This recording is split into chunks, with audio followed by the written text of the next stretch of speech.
Hello, everybody. Welcome back to HERizon Insights. I was just thinking this morning about how excited I am for this conversation today, but I feel like we haven't been on this platform for a while, and it was only a couple weeks ago.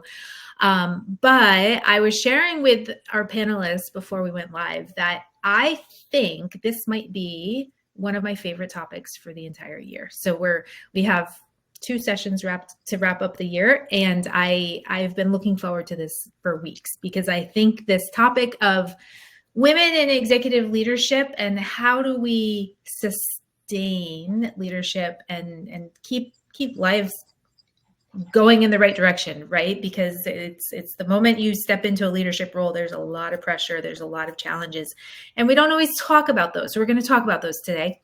As always, on this platform, we are recording. You will automatically receive a link to watch the replay. That link is open to the public as well. So if we share something and you have a friend or a colleague or somebody that you think would benefit from the conversation, please share it with anybody in your audience. We will also share information about our panelists so you can connect and continue conversations if you'd like. The other thing, the chat is open. There's 2 opportunities for you to engage with us. The chat is an open chat where you can post something. It will go to everyone that's watching live today. If you have a question that's more private that you don't want public facing, you can also use that questions box.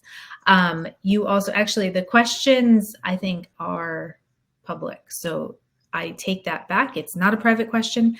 If you have something private, you can send it to me as a private chat and I can pull it in as a question.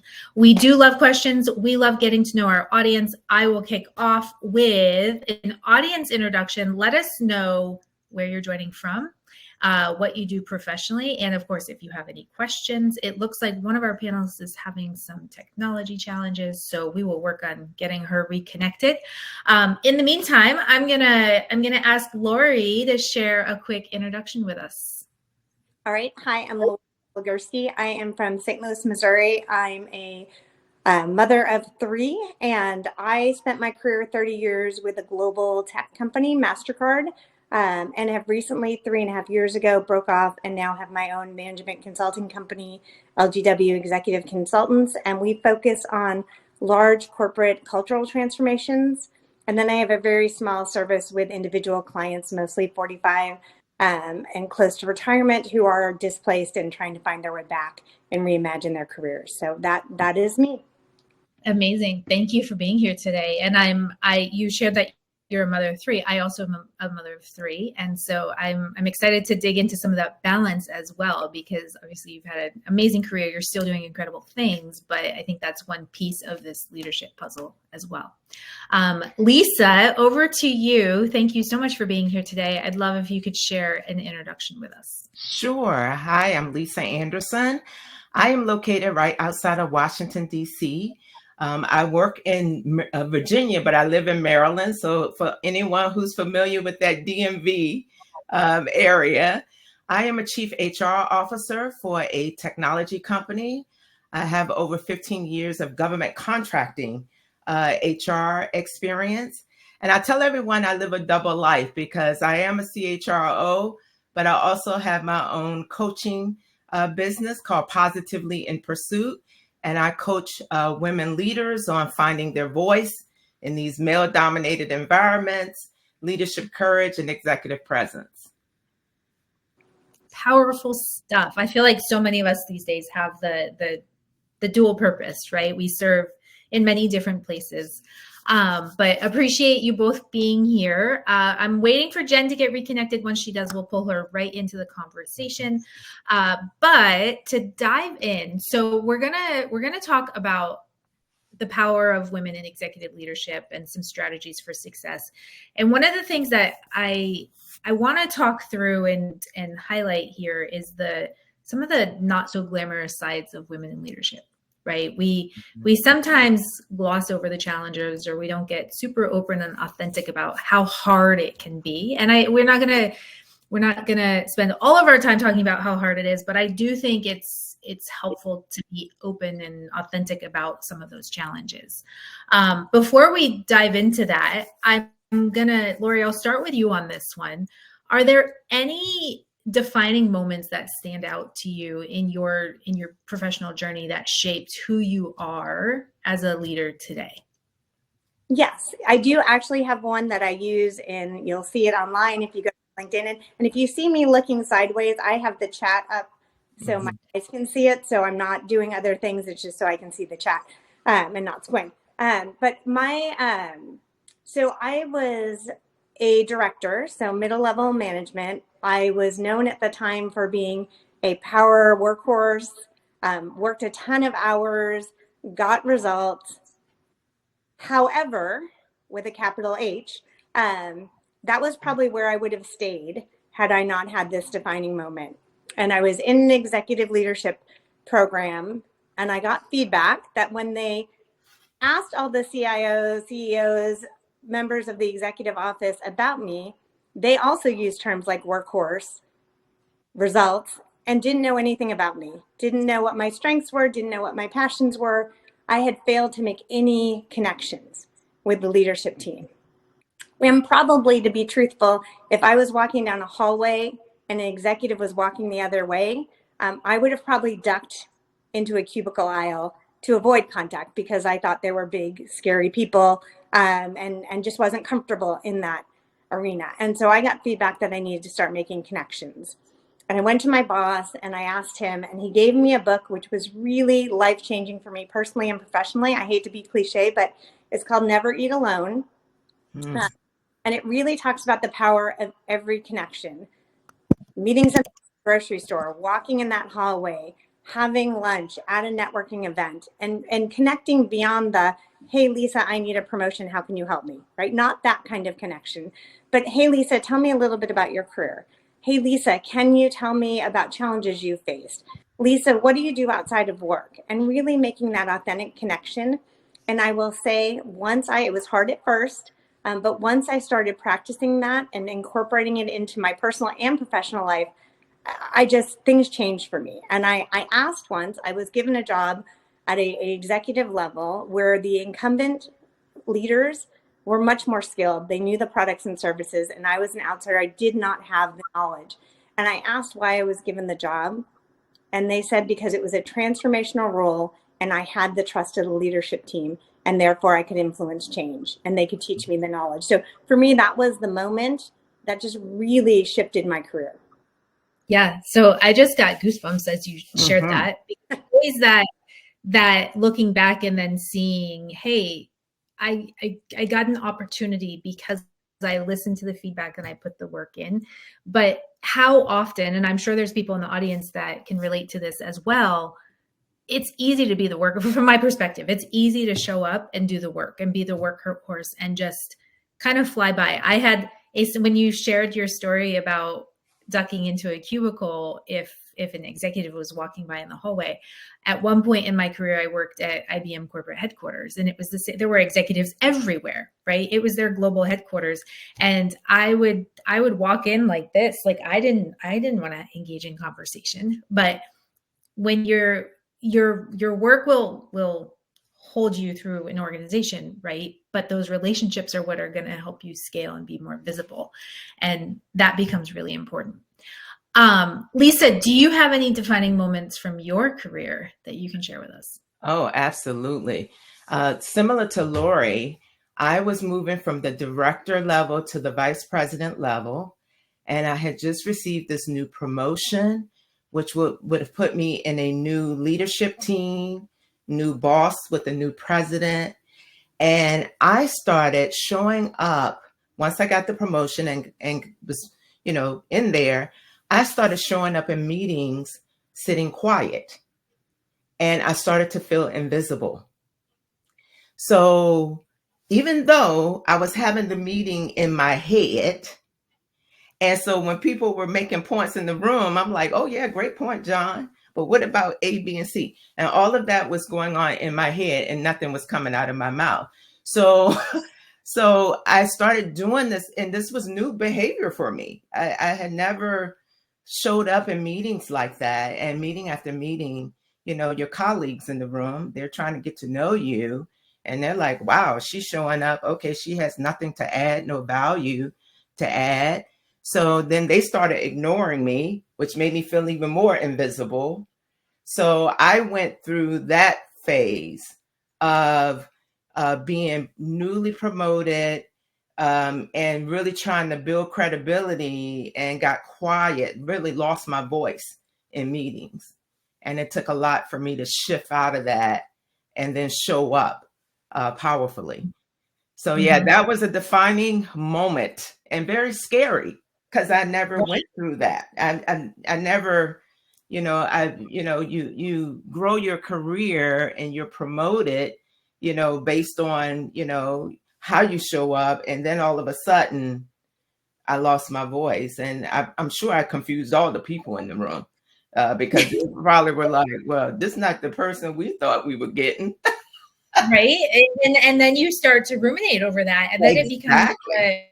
well, how do I find my way back? How do I suddenly walk into the meeting the next day with a voice? They're all going to say, who's this crazy person? And that did happen. I'm not going to jump ahead, but that actually happened to me. I showed, I had this moment, and the people were like, "Oh, who is this? This is not the person we experienced early on." So, but Uh-huh. yeah, just losing my voice, and I was the only female in the room, the only person of color in the room, and going through that experience, and I really just kind of went into the shell, and it was very scary for me.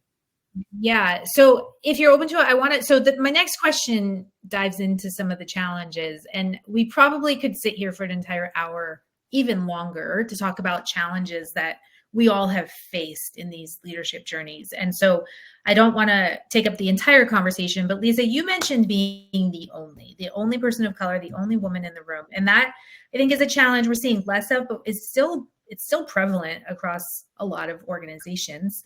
Can you talk about that challenge a little bit and how you personally overcame the being the only challenge? Yes.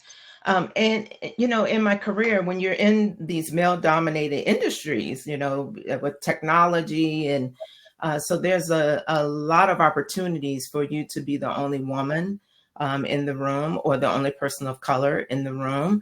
But the way I've always in my career kind of overcame that was really, so I'll share, one of my top values is connection.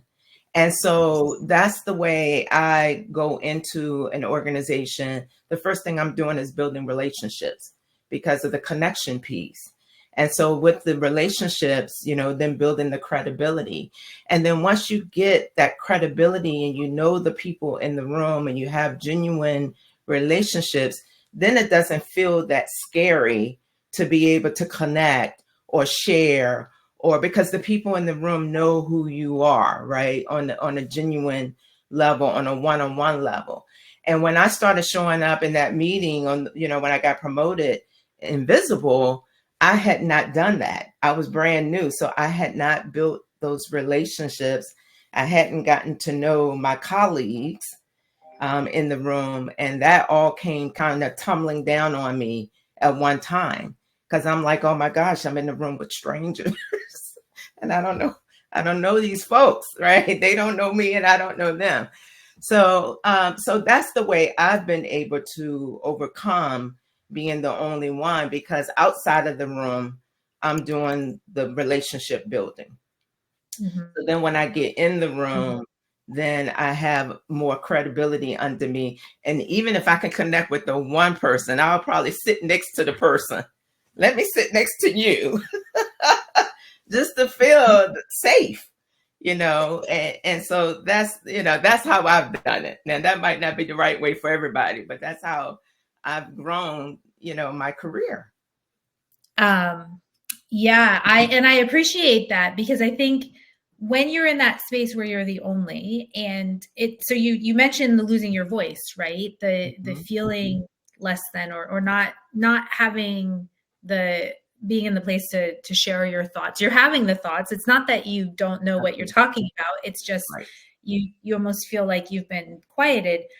But finding advocates, finding allies, finding people who, a lot of that work happens outside of the boardroom, right? It Yes. happens And Lori, this is to your point with the book you recommended. Those relationships become so important. And if you're feeling overwhelmed, intimidated, like you're the only, you're going to have to find bridges to people who are not like you so that you have those advocates in the room.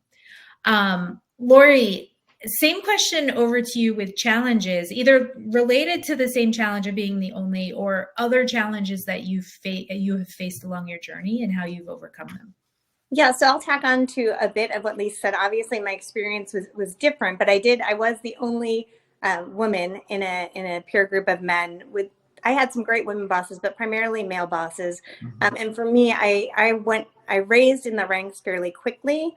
And what that meant for a good portion of my career was I was one level below my peer group, which presented other challenges, right? So while I couldn't control the pay and the level, eventually that resolved itself. What I could control is where, and so it took a bit, but I made sure I had a seat at the table for strategic planning, for calibrations, for performance discussions. And in some cases, in that male peer group, they happen to have stay-at-home wives, so they could do happy hours and such. I had a stay-at-home husband, so the minute my job was done, if I was in town, I was home so he could have a break. And I had to have some private conversations about where decisions were being made and make sure I had decision equity and a voice in decisions. And so it was a constant sort of, it would get better and then it would fall back, and just a constant sort of willingness to continue to have the tough conversation. The other one for me, and I'm sure there's many people on the phone, but being the only woman in the group, it is easy, even with female bosses, to become the administrator of the group. Hey, Lori, could you plan this agenda? Hey, Lori, could you take the minutes? Hey, Lori, could you do that presentation? And one of the strategies that I found too late, but it's effective strategy is I would then say, absolutely, I'm happy to take the minutes. And what I'll do is I'll put a rotational schedule in the minutes so that we all know who's going to be doing the agenda. And it was, it wasn't, hey, I won't, right? We all need to take our part, but it was, hey, I will, and I'm going to balance this. So we all. I love that. That's helpful. Yeah. And those are those real strategies that I'm like, oh, that doesn't sound complicated. And you don't have to say no, but you still get to kind of make the mark that, hey, I'm not doing this every time. That's not my role. And I think that's something that a lot of women likely struggle with. And sometimes in the moment, it can be really hard to say, me again, me again. They keep putting this on me. So having some of those strategies in place so that you don't get frustrated or respond with something that you're not going to be proud of later is really helpful. So thank you. You both had some good challenges, right? And I think common challenges, but also great strategies. Now, when Lisa, you talked about building relationships with people outside of the meeting room, right? And so I want to talk about your approach to building influence and trust with those colleagues, because the influence and trust is what's going to carry you, right? It's what's going to help make it not so uncomfortable next time. It's going to be what they're going to say, hey, Lisa, I know you know what you're talking about. Come join the conversation. So what strategies do you use to help build trust and influence with your colleagues? Yeah, so if you are new coming into an organization, the first thing I want to do is, of course, I'm in HR, so I'm coming in as the HR expert. Now, unfortunately, sometimes HR has the bad rap, right? So coming into organizations, I've had managers like, I don't want her in my meeting. So building credibility, there's the trust, like, oh, wait a minute, what does she want? So I started my career in internal audit, so I relate. You understand. Wanted me there. You understand. Like, I share a story about a manager when I first joined the organization. All the other managers embraced me as their new HR leader. And I had this one manager that he would not invite me to any of his meetings. And, it's hard not to take those things personal. And I'm like, well, wait a minute. Everybody else is being open and welcome. And this guy's like, no, she's not coming into my meeting. But what I learned from that whole experience was with him, with the other managers, they gave me the benefit of the doubt and they invited me in as their HR. With him, I had to build credibility and influence with him first before I got the invite to go, to come to his meetings. And you're going to run across people like that. That's just like, just because you have a title or just because, you're HR, you don't automatically get the invite. So with him, I knew it was going to take longer. And so I started coming to him and saying, hey, we're on the same team. I'm here to help. And the more and more I, came to the table with him with suggestions and recommendations and how I add value, then eventually I got the invite to the meeting. And then it was so good that if I had a conflict, he would reschedule the meeting. And I was like, yes, we've come a long way. Yeah, being in tune to that thought that not everybody is going to know you and like you and trust you on day one. You sometimes are going to have to ease into that. But anytime you can show up and add value and support, I'll never forget the time. So I spent the first couple of years of my career in internal audit at 2 different companies. And I'll never forget, I went to a smaller company and I went to meet with one of the managers and he said, I'm so glad you're here. I need your help. And I thought, wow, that's something I've never heard before, but it shifted my perspective too. At the end of the day, we all work for the same company and we all want the best outcomes. I'm not here to drive you crazy. I'm not here to be a tattletale.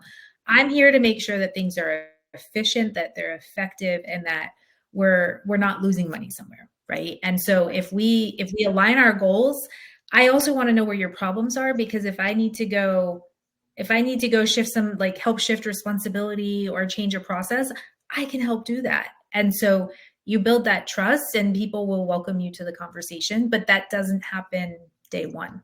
And it does, right. And it doesn't come automatically with some people. You're going to have to do build the relationships, build credibility, and build the influence and show your value of why you need to be in that room.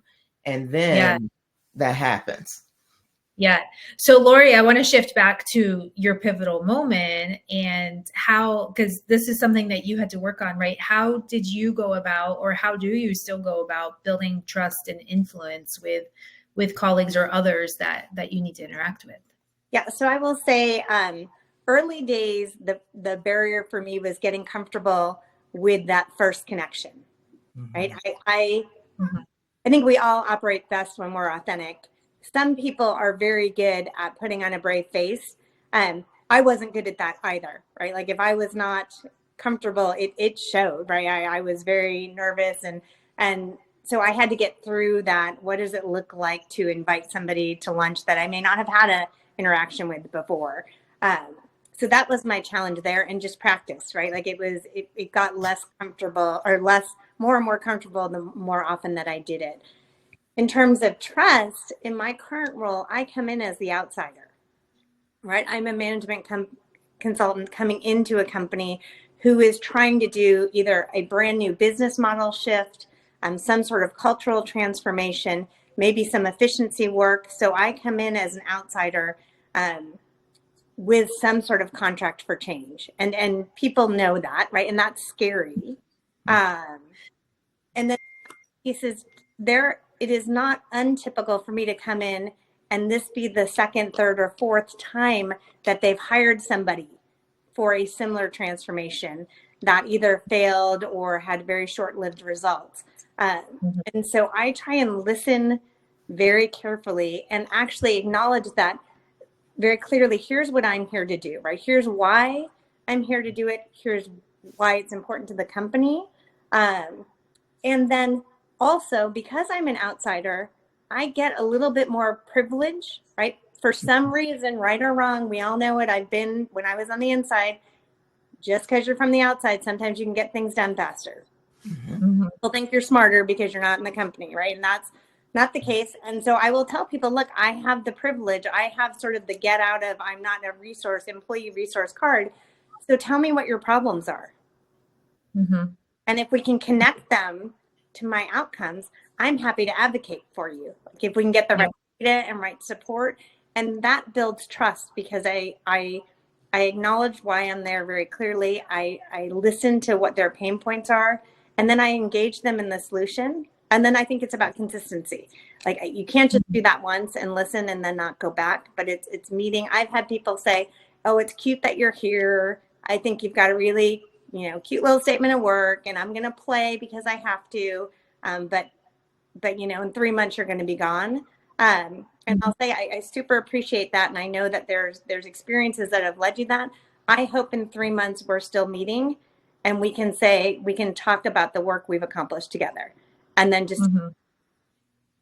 Mm-hmm. I love that perspective. I think it can be, you have a tough spot anytime you come in and you're like, hey, change is here, right? We're here to make something better or improve something. And you can get some really bad reactions to that.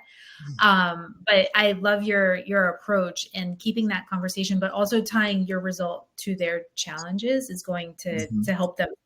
Right. And a lot of this, I think, is building those relationships and trust around showing that you can be trusted and showing that you're engaged and interested in what others are doing as well. It's not just about your one seat at the table. It's about connecting everyone together and helping people along the way.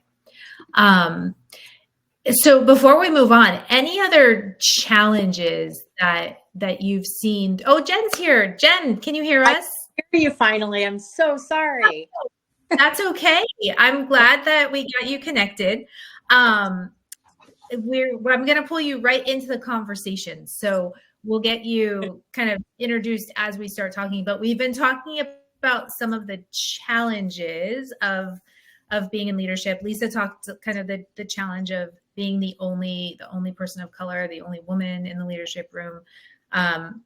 Lori had similar challenges, but also the challenge of most of the men she worked with had stay-at-home wives and they took care of the kids, and that was different in her life. So before we shift over to Jen, Lori and Lisa, any other challenges that stand out to you from your journey that you want to address or share strategies on? One more challenge, just as I was growing my career up that ladder, I think each step that I took, I discovered more about myself.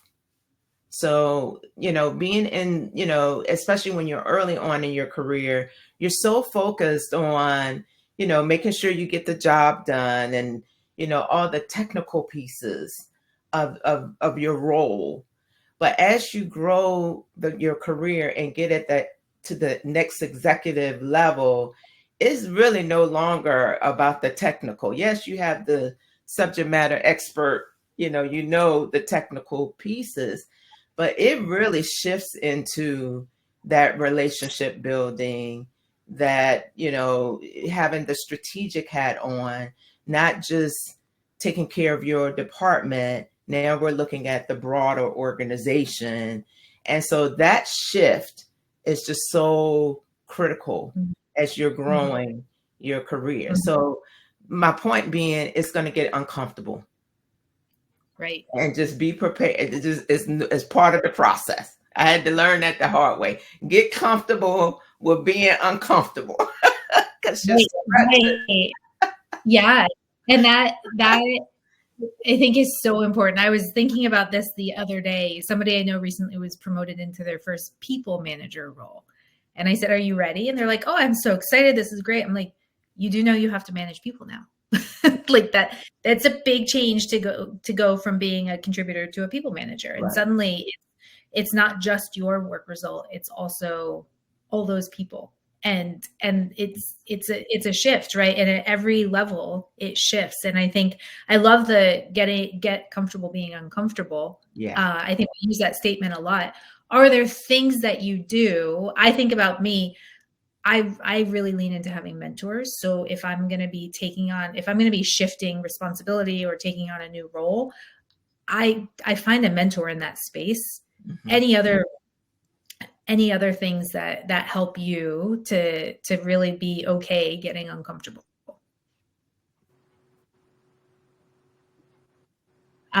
Lisa, I'll stick with you on that one, but Lori and Jen, I want your input on this as well. I love the mentoring idea too, Megan, but what I found is with mentoring, I tended to have several mentors, and I asked them to mentor me on very specific things. So instead of having one mentor and asking them to mentor you on everything, the way I approached it, for example, I'll use a real example. I had a former boss she was just excellent around executive presence. And I went to her and I said, look, I want to elevate and start showing up different. So would you mentor me in this?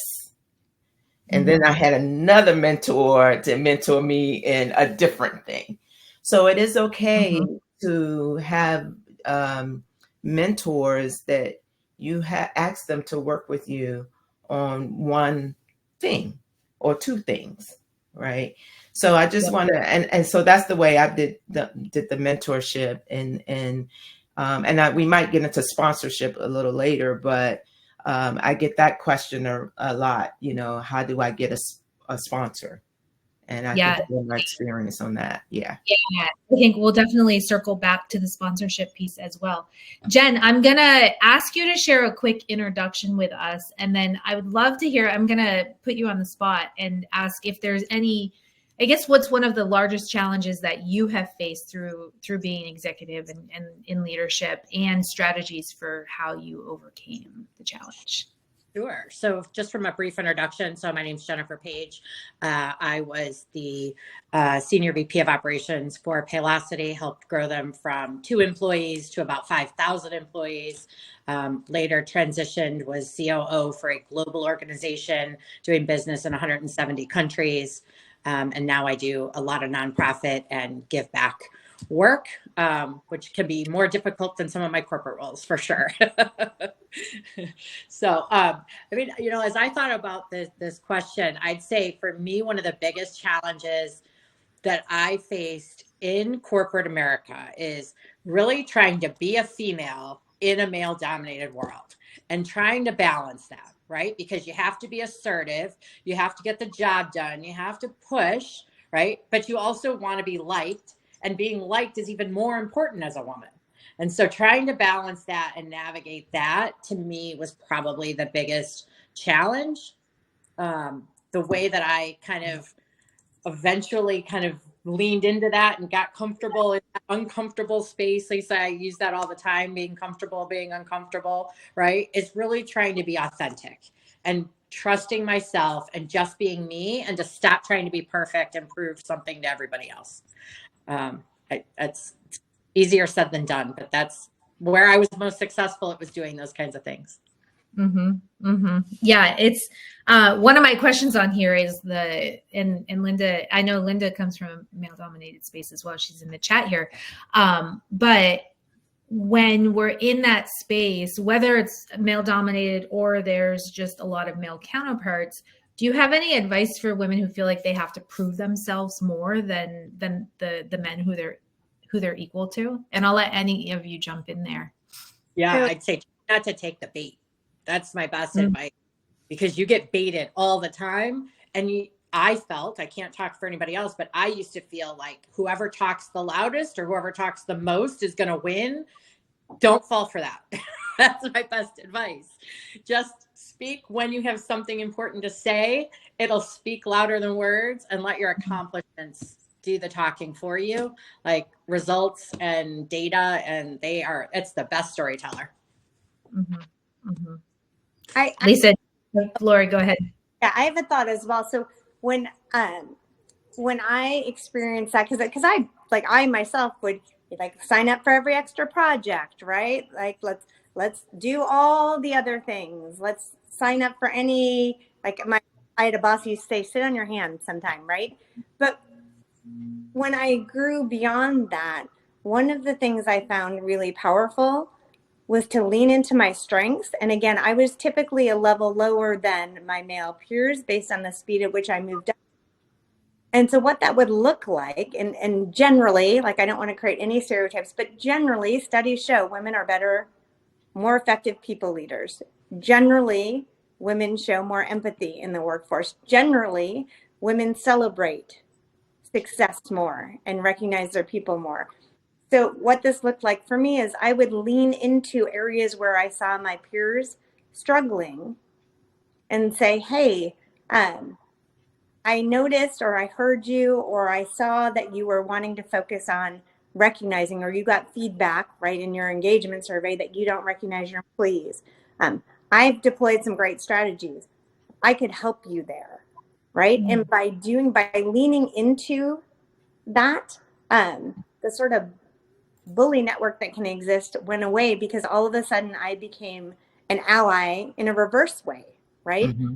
And became their, somebody that they could, improve themselves and enhance their own right results by engaging in these certain areas where I had strengths. Optimization was another one.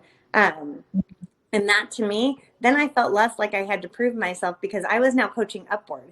And what a brilliant way to share with my boss, hey, were you aware I'm influencing my peers who are at a level higher in these areas, and these are the changes you're seeing, and here's how I engaged in that. So that's just one of the techniques I used instead of working harder, just smarter and more creatively. That was a win-win for them and for me. Yeah, I love that. Great perspective and insight there. Lisa, anything you want to add? Yes, I 100% agree with Lori. Finding what your strength, one of your strengths, and then strategically and intentionally build on that. Because when you're in that room as the only female, you're going to need some leadership courage. And there's a lot of times now I got all kinds of courage, but but when everybody in the room thinks it's red, and you're sitting there looking at everybody like, I think it's blue. And you sit there and you're like, am I going to put my blue position on the table? Because everybody around the table is like, oh, yeah, it's red. And, we're all going to go red. And, you get to that point with your courage that you say, okay, I'm going to put this blue position on the table. Now, I would need everybody to hear me out. Now, the decision may still be to go red, but you want to hear my blue position. And that's hard. That is hard, having the courage when you're the only woman in the room to go against the grain. But you do, depending on the organizational culture. I know I worked in cultures where at the end, if I'm the only one saying blue, when we leave the meeting, everybody's like, oh, that we never thought about that perspective. I'm glad you put the blue position on the table. Now, we're still going red, but at least you heard my blue position. Yeah. Right? Yeah. No, and I think getting the different perspectives and diversity of thought, if the entire room is going red, did they fail to consider every element? Right. It's a group think. Yeah. And so I think, but finding the courage to say, hey, what about this? Right. Yeah. How have you found that courage? Like, how do you get to that place where you grow comfortable with voicing the different opinion in the room? Well, remember, it took me a while to get there, because remember, I wasn't saying anything in the meeting. I felt I was invisible and I wasn't saying a word. But again, the more and more I became comfortable with the building the relationships of the people in the room, right? Once I was able to credibility and have influence and build those relationships, then I had no problems saying, okay, y'all, here's my blue position. But for a while, let's keep this real. For a while, I did sit on my blue. And I'm looking around the room thinking, am I the only one? You kind of think you're like on Mars or something. Like, am I the only one that see a different perspective? And sometimes I would sit quiet on that and not share that because I didn't feel safe and comfortable to do it. So it takes the work, again, the work outside that room to really, be able to show up a different way inside the room. Absolutely. Absolutely. I think I gained my courage by frustration because Lisa, my experience was I would say, hey, I think things are blue, and the conversation would continue. And then Oh, like yes. conversation would circle around, and then somebody else, maybe different equipment than I have, would say, hey, you know what? I was just thinking, maybe we should consider this to be blue. And it was like you'd look around like, is the mic on? Like, did I? That's what I call, Lori, they hijacked your idea. Yeah. Oh yeah. So They will hijack the idea, and it was like it's brand new. And I gained the courage to speak up because I finally would say, well, hey, John, thank you so much for clarifying the idea that I shared a while ago, right? Like, because taking back the control, but I think that's how I got my courage. It was because I got frustrated, right? Right. Well, and often the first time you hear your idea get reshared and then picked up and carried, you go, wait a second, that was I do know what I'm talking about. Exactly. And I'm going to be better equipped to be able to stand behind my ideas and really, really make sure my voice is heard. But that can be really hard. Now, can I just say one thing on that? The hijacking of the ideas. That's how we can help be allies to the other women. Because now, when I see it, I hijack it back for her. Like, if she's not courageous enough to say, I'm like, Linda said that, Lori said that 5 minutes ago. Can we give her back the floor? Because you see it happen, and I'm like, oh, he just hijacked her idea. Now I'm getting ready to hijack it back and give it back, give her the floor so she can finish her thought. So that's how we can help the younger or the less experienced women coming up in those rooms. Yeah, that has me thinking about Jen. I'll never forget when we hosted. So Jen spoke on our She-Suite, our first She-Suite over a year ago now. But one of the things you shared was related to, now that I've reached this point, I have an obligation to turn around and help the women coming up behind me. And Lisa, to your point, I think we can all play that role when you're in a meeting or even a networking group or anything, right? Look around the room and see who you can support and make sure that their voice is being heard. Because we can all play that role. That's something we can all do no matter what level we're at. But Jen, I remember you saying that, and it really stuck with me as there's nothing preventing all of us from helping more women get to this point, and we all have to be advocating and watching out for these things that happen. Absolutely. One of the common speeches I always give people too, it's like in my tool bag. It happens within the first couple of days of mentoring a new person. This always comes up, right? Because it happens so frequently. And what I say to them all the time is just keep it simple. Just remember you were hired for a reason. Your voice matters and you have a job to do. So forget it's not about you anymore, and your lack of confidence or your, not having that voice or not trusting yourself. You're paid to do a job, do your job. And your job is to advocate for what you believe in and bring your points of view. And it sometimes just helps people shift from, okay, it's not about me anymore. This is what I need to be doing. Absolutely. Thank you for sharing that lesson with us. So we talk a lot about work-life balance or lack thereof. I don't always like the word balance because I don't think we're ever kind of perfectly balanced. I think we're kind of integrated all over.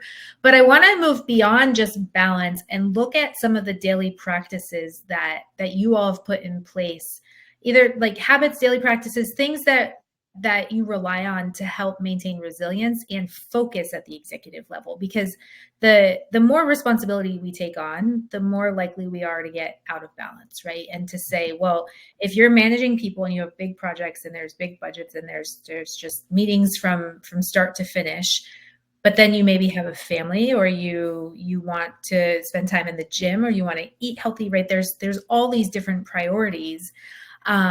But I think when we look at the executive level, really the resilience and maintaining focus become really important. So do you have any habits or daily practices that you've put in place that have helped you throughout the years?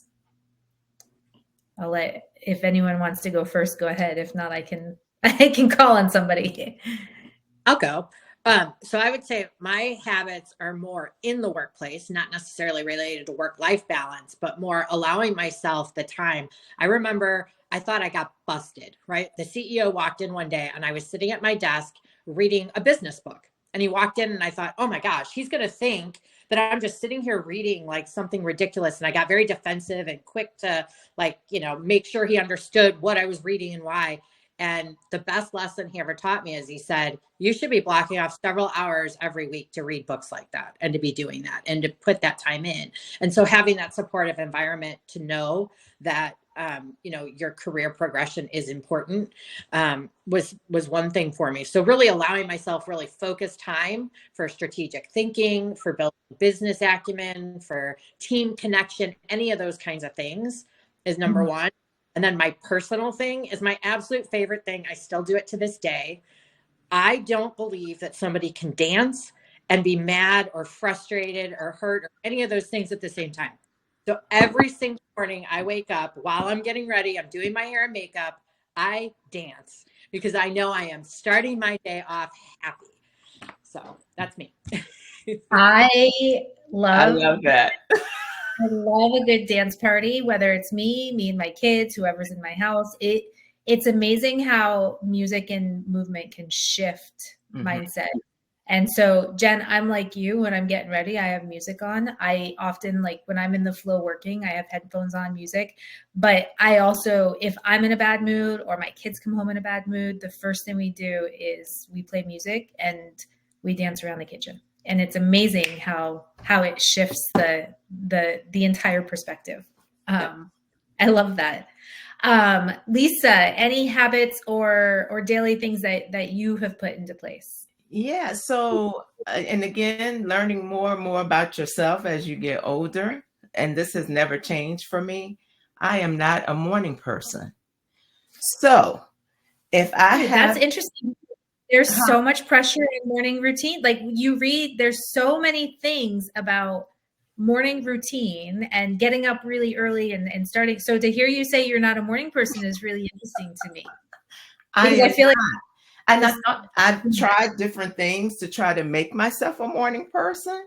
And I'm just, so I'm the night owl, right? Like after dinner, I'm in zone, like where most people are like going downhill to that's my time. But for me, knowing that I am not a morning person, if I have control over my schedule, I don't do my heavy meetings in the morning because I know I'm not as sharp.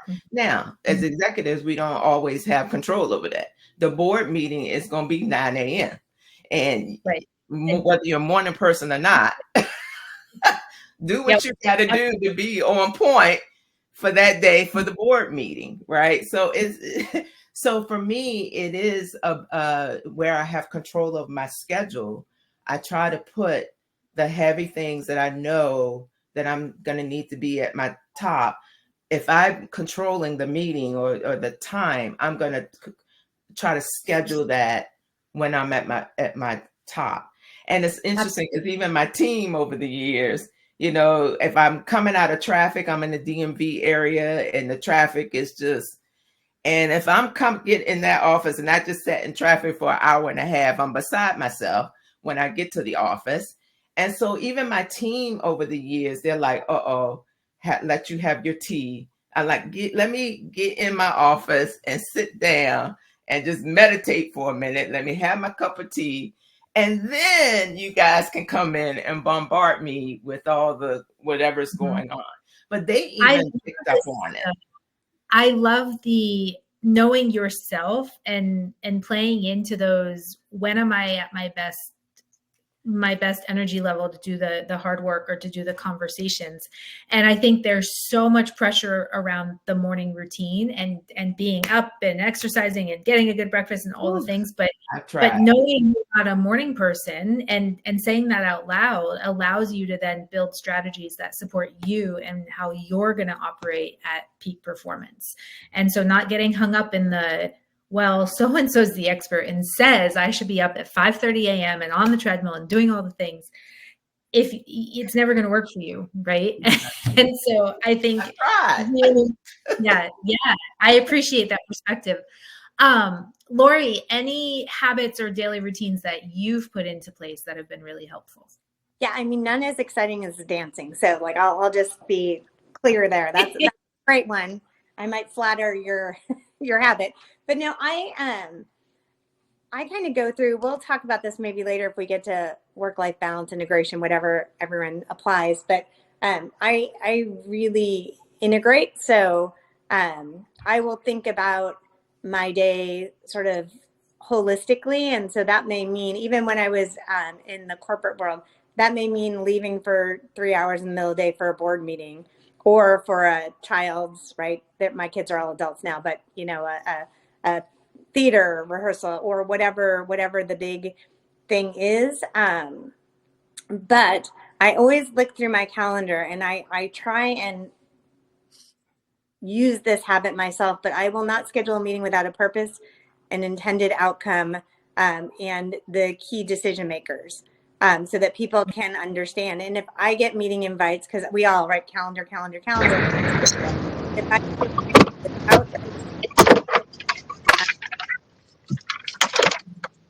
we're getting, I'm not sure.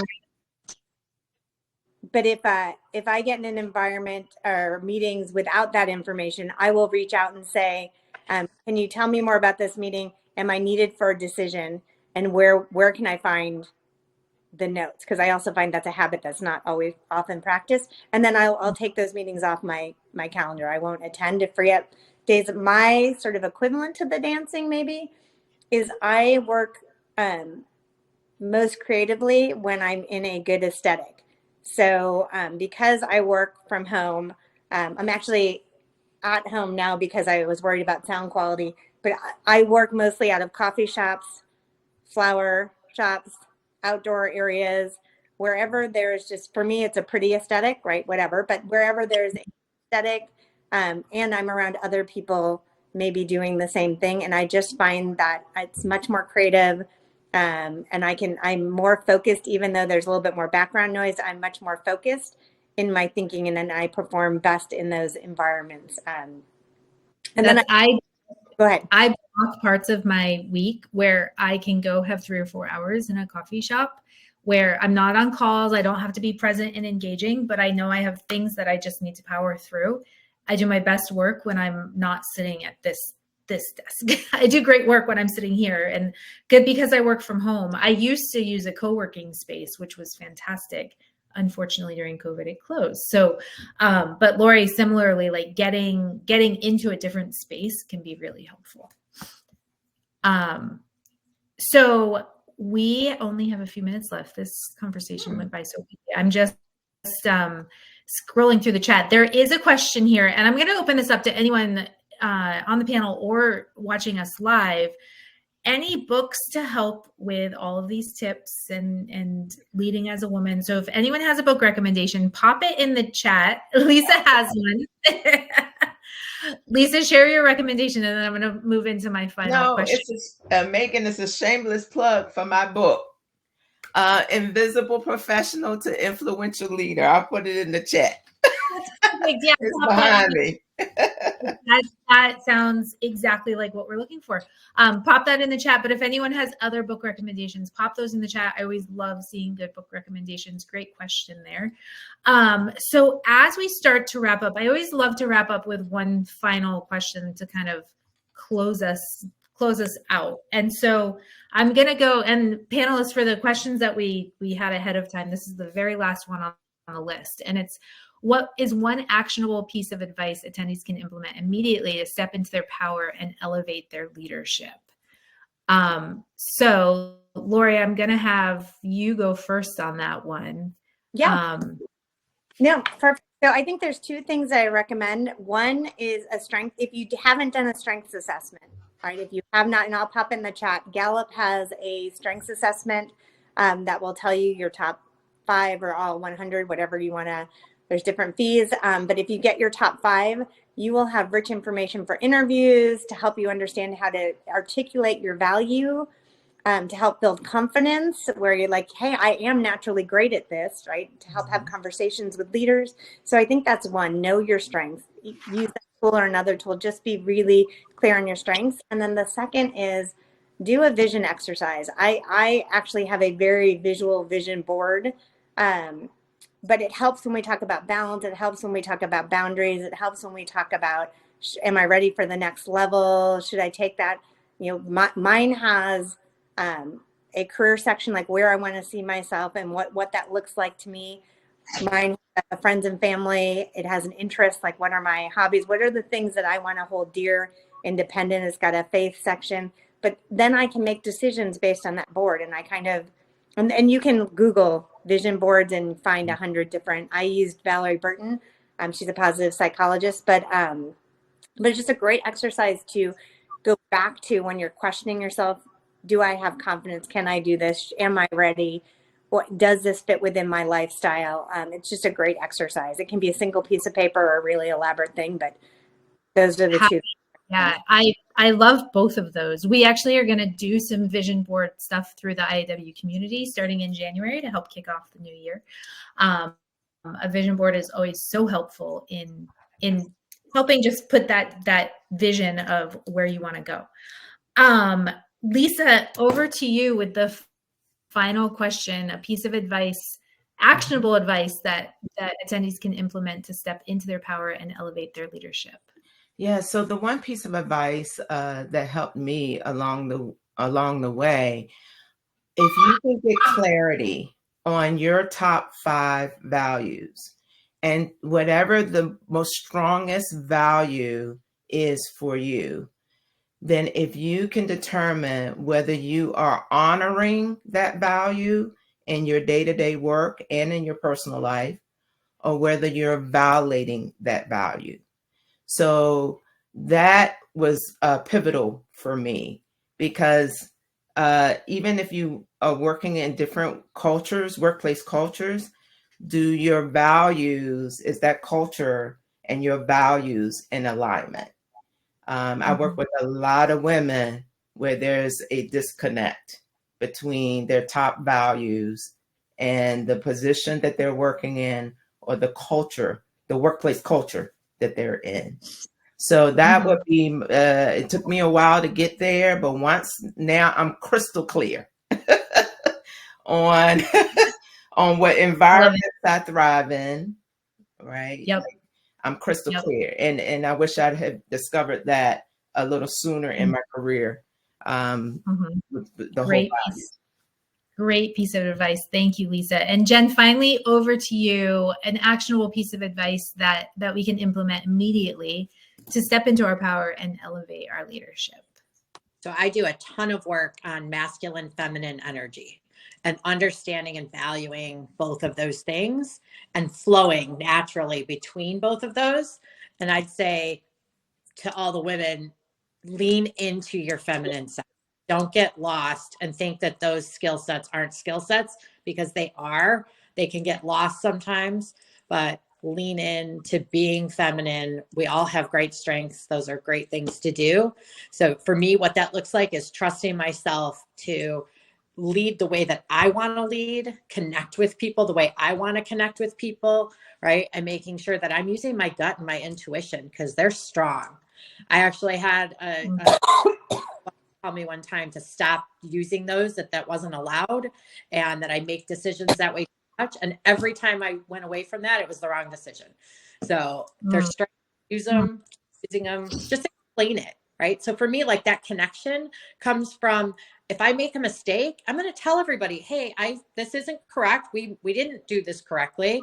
We need to go a different direction. Here's why. And trust me in this. It's the right approach, right? And people will naturally trust you because you're honest when you fail. You're honest about redirecting. You're honest with them about trying something new. They're willing to follow that, right? Those are female. So use those. Absolutely. Great actionable tips to wrap us up here. Ladies, thank you so much for joining me on this panel. I'm I've learned so much and feel like I have some new things to go run with. To our audience, thank you as always for tuning in and being here with us today. The recording will be available in about an hour. We have one more HERizon Insights. We're wrapping up in 2 weeks. 2 weeks from today, we're talking about balance, actually. So it will pivot nicely from this session. I hope to see you all there. As always, if we can support you in any way, please reach out, let us know. I hope you all have a fantastic day ahead, and we'll see you back here again soon. Thanks, everyone. Thanks, everyone. Thank you.